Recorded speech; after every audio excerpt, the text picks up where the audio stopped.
The truth about the inflamed spine that nobody told you. You've probably felt that pain that starts in your back and seems to spread like fire through your limbs. This experience is more common than people imagine, and it has a popular name that almost everyone has used at least once in their life: inflamed spine. But what does it really mean when a doctor says your spine is inflamed? Is there an ideal remedy for this problem? And why do so many people suffer from this without achieving lasting improvement? What you will discover in this video. In this video, you will discover everything you need to know about this topic, from what happens inside your body when the pain appears to the most effective treatments available today. We will speak directly and accessibly with evidence-based information that can make a real difference in your quality of life. Remember that this content is informational and does not replace the evaluation of a qualified doctor or healthcare professional. You need to know that there is an alarming fact about back pain that will change the way you see this problem: what it really means to have an inflamed spine. When someone says their spine is inflamed, this expression is not exactly a precise medical diagnosis. It is a popular way of describing a state of intense pain that originates in the spine and that in most cases is associated with irritation or inflammation of the nerve root, that bundle of fibers that exits the spinal cord and carries information to the rest of the body. The structure of the spine and how the disc causes pain. The spine is made up of stacked vertebrae, and between each one, there is an intervertebral disc that acts as a shock absorber. When this disc wears down or is subjected to excessive pressure, it can shift and compress the nearby nerve roots. This compression triggers a real and measurable inflammatory reaction, responsible for much of the pain the person feels. The compressed nerve root reacts with inflammation because nerve tissue is extremely sensitive to any mechanical pressure. This inflammation releases chemical substances that irritate the nerve even further, creating a cycle of pain that can become increasingly intense if not treated properly. But before talking about remedies, there is a fact about the frequency of this problem that will surprise you. Almost half the population will suffer from this. About 40% of the population will experience significant lower back pain at some point in their lives, and a large portion of these people will live with this problem chronically. Historically associated with aging, this pain was more common after the age of 40. However, modern lifestyle patterns have completely changed this scenario. The silent epidemic that is affecting young people. Today, it is increasingly common to see young people in their 20s and 30s with severe spinal pain. Sedentary behavior, long hours sitting in front of computers, poor posture when using cell phones, and excess weight have created a true silent epidemic of lower back problems. Research shows that young people who spend more than 8 hours a day sitting have a significantly higher risk of developing a herniated disc before the age of 40 than previous generations. The economic and social impact is enormous. Chronic lower back pain is one of the leading causes of work leave in Brazil and around the world, compromising sleep, mood, relationships, and the ability to perform simple daily activities. And despite all of this, there is a serious mistake that most people make at the very beginning of treatment, a mistake that can turn temporary pain into a chronic problem lasting years. The absolute rest mistake that makes everything worse. One of the biggest mistakes people make when they feel back pain is resorting to absolute rest. Many people spend entire days lying down without moving, believing this will speed up recovery. Studies show that going more than 2 days without moving can worsen the condition as the supporting muscles of the spine weaken rapidly. Without muscles to support the vertebral structure, the pressure on the discs and nerve roots increases and the pain worsens even further. The mistake that turns acute pain into chronic pain. Another common mistake is chronic self-medication. Using anti-inflammatory drugs on your own for long periods, without medical supervision, can cause serious problems in the stomach, kidneys, and cardiovascular system. Furthermore, masking the pain without treating the cause is like trying to empty a bathtub with the tap running. The pain always comes back, often more intense than before. The third mistake is neglecting the real causes of the problem. Back pain rarely appears out of nowhere. It is almost always the result of habits accumulated over time. such as poor posture, sedentary behavior, repetitive overload at work, or excess weight. Treating only the pain without changing these habits resolves nothing in a lasting way. Now we come to the point everyone wants to know. What are really the best remedies for treating an inflamed spine? Anti-inflammatories and how they work in your body. When confirmed inflammation in the spine exists, the first group of medications a doctor generally considers are non-steroidal anti-inflammatory drugs, known by the acronym NSAIDs. This group includes very familiar names such as ibuprofen, naproxen, diclofenac, and ketorolac. These medications work by blocking enzymes called cyclooxygenases, which are responsible for producing pro-inflammatory substances. By blocking these enzymes, NSAIDs reduce inflammation, pain, and swelling in the affected area. The risks. Nobody tells you about these medications. For many patients, this group is already sufficient to control pain and allow the recovery process to begin. They can be used in tablets, injections, or gel for local application. Diclofenac is one of the most widely used in Brazil both orally and as an intramuscular injection in more acute cases. Naproxen has the advantage of a longer-lasting action, allowing dosing twice a day, which makes adherence to treatment easier. However, when used incorrectly or for prolonged periods, they can cause gastric ulcers, digestive bleeding, kidney damage, and cardiovascular problems. People with a history of gastritis, kidney problems, or heart disease need special attention before using any medication in this class. That is why they should never be used without medical guidance. But when the inflammation is intense and NSAIDs are not sufficient, a much more potent class of medications comes into play. The power of corticosteroids in spine treatment. Corticosteroids are considered the most potent anti-inflammatory drugs available in medicine, capable of dramatically reducing inflammatory processes in virtually any part of the body. In the treatment of an inflamed spine, they can be used orally or by injection. Dexamethasone is an example of an injectable corticosteroid widely used in acute situations. Diprospan is widely used in depot injections, being slowly released into the body over days or weeks. When corticosteroids transform the condition within days. When a doctor prescribes an injectable corticosteroid to treat the spine, it generally means that the inflammation has reached a level that requires a high-potency therapeutic response. The results are usually impressive in speed and intensity of relief. A patient who could not even get out of bed may, after a single injection, recover enough mobility to begin physical therapy within a few days. But corticosteroids carry a significant profile of adverse effects when used for long periods. Increased blood sugar, fluid retention, muscle weakness, osteoporosis, and suppression of the immune system.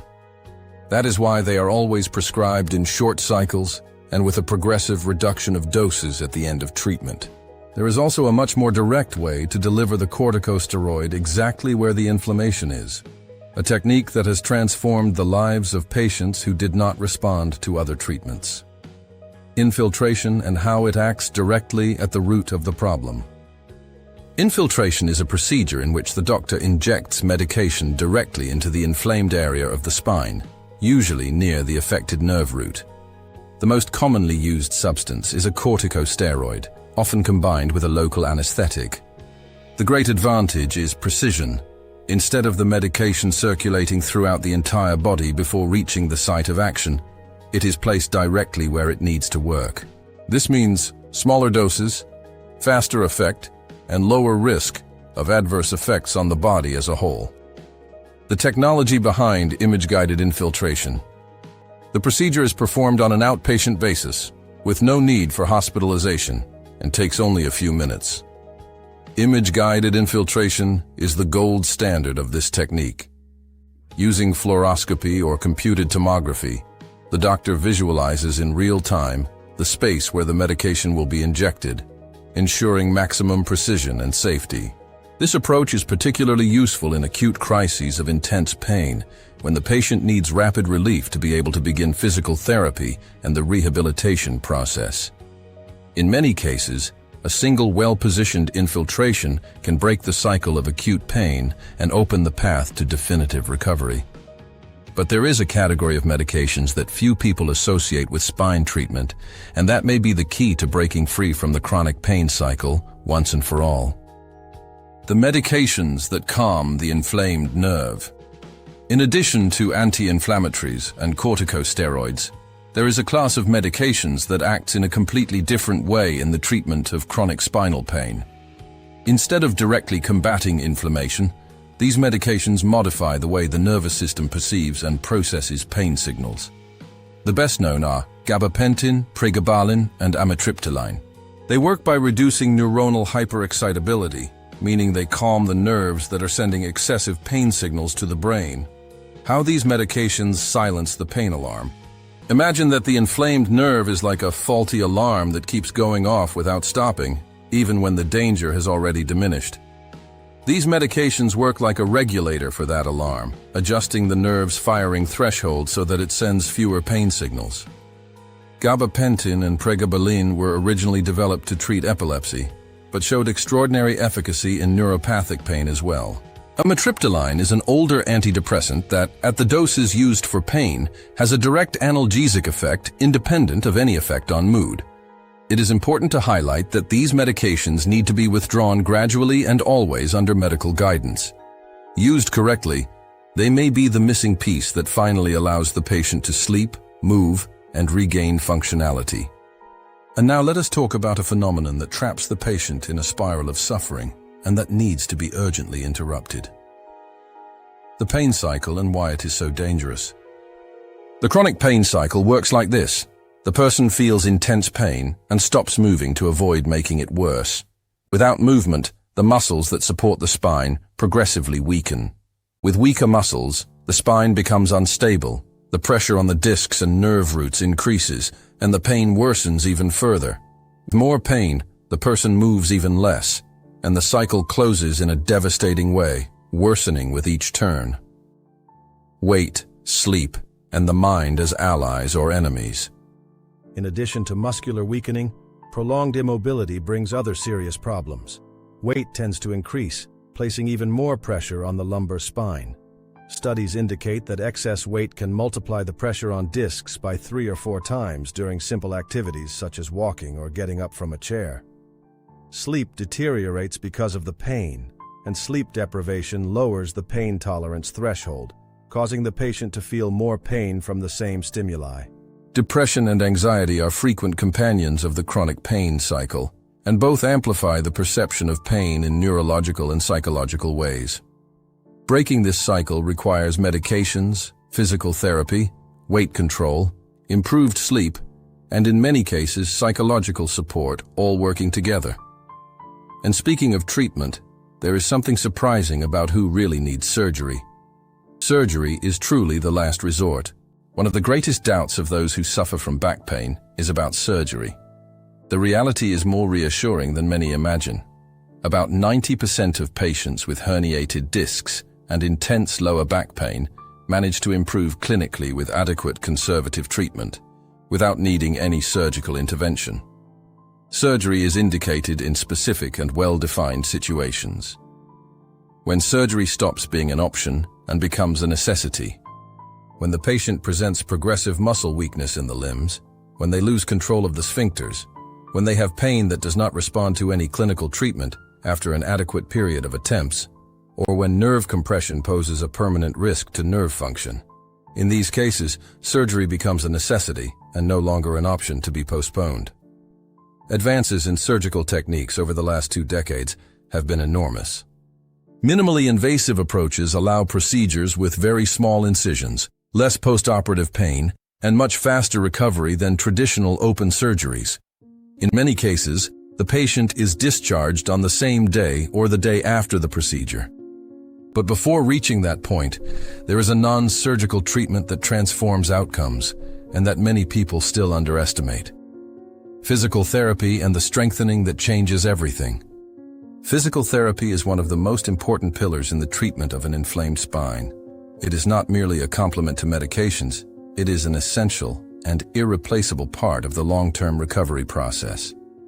The physical therapist evaluates muscular imbalances, posture, mobility, and spinal stability to create an individualized program of exercises and techniques that address the real causes of the problem.